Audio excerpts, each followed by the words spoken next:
Destiny, Kim Chiu at Paolo Avellino, parehong may COVID-19.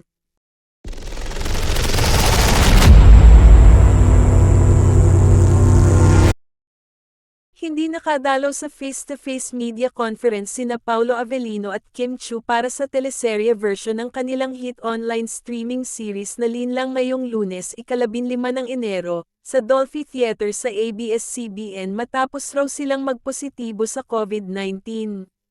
Bago kasi maganap ang mga MediaCon sa ABS-CBN ay dumaraan muna ang lahat sa antigen test para masiguro ang kaligtasan ng lahat. Sa social media post ni ABS-CBN Showbiz News reporter MJ Felipe, sinabi niyang hindi makadadalo sa face-to-face MediaCon ang dalawang bida ng serye, subalit makadadalo naman sila sa pamamagitan ng video conference. Kinilig naman ang fans ng Kim Pao, ang love team na nabuo dahil sa serye, dahil maging sa pagkakasakit daw ay parang destined ang dalawa.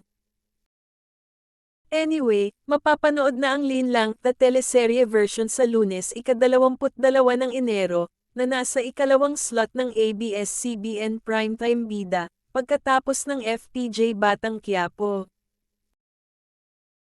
Biro pa nga ng mga netizen, hindi lang daw asawa ang inagaw ni Juliana Luwalhati, ang karakter ni Kim Chiu, kundi maging time slot ng Can't Buy Me Love nina Donnie Pangilinan at Bel Mariano o mas sikat sa tambalang Don Bel.